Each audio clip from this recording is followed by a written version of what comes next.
Warren Buffett 2025, the final lessons before retirement. What happens when the most legendary investor of the modern world finally decides to stop?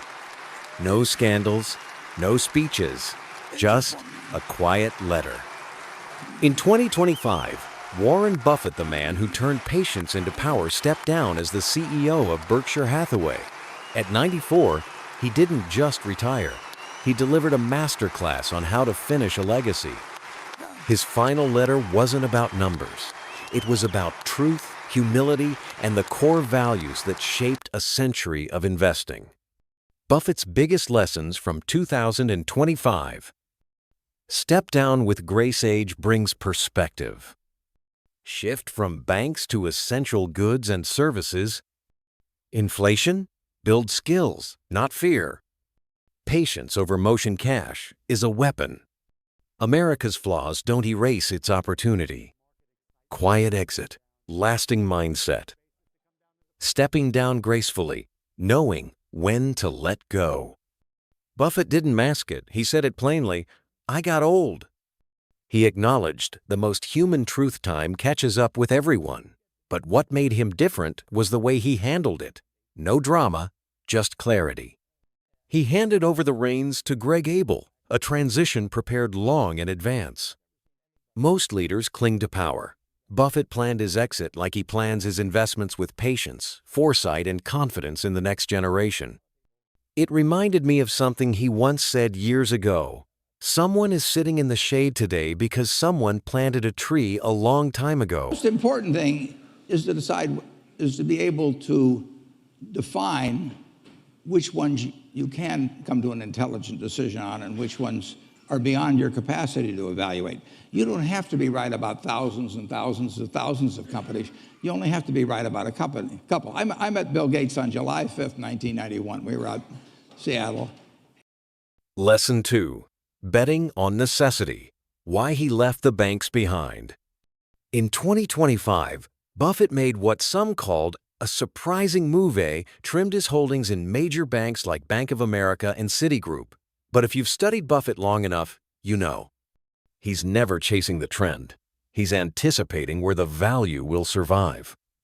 Instead, he poured more capital into sectors people can't live without: energy and consumer staples, Occidental Petroleum, Constellation Brands, simple needs, strong pricing power, timeless demand.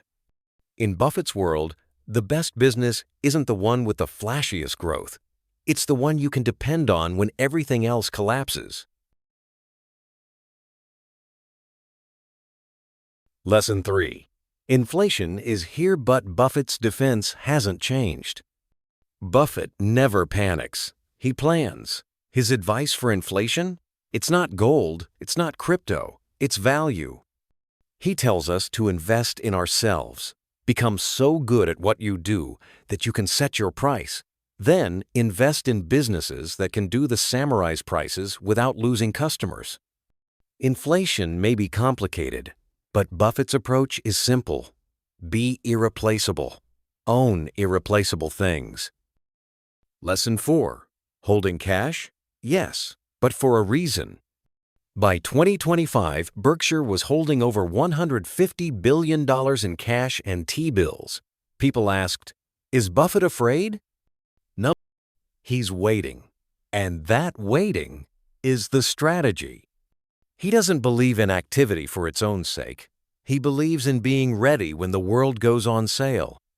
Buffett once said, "The stock market is a device for transferring money from the impatient to the patient." And this year, more than ever, he practiced exactly what he preached.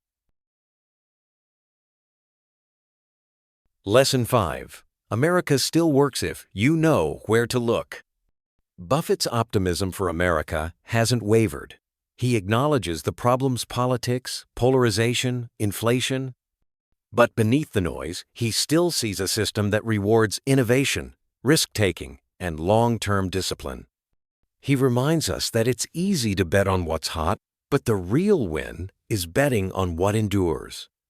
He doesn't chase momentum. He rides fundamentals. America, for him, isn't perfect, but it's productive. Lesson 6. A legacy bigger than Berkshire. When Buffett stepped down, it wasn't loud. No press tour, no farewell speech, just a quiet confirmation. Greg Abel is ready. Berkshire is ready. Because Buffett didn't just build a company. He built a philosophy that doesn't depend on him to survive. It's a legacy of calm in crisis, of logic over emotion, of long-term thinking in a short-term world. Warren Buffett may have stepped down, but the blueprint remains. If you're serious about building wealth not overnight, but over a lifetime, his playbook is still open. If this video gave you perspective, give it back. Like, subscribe, share this with someone who needs clarity more than hype.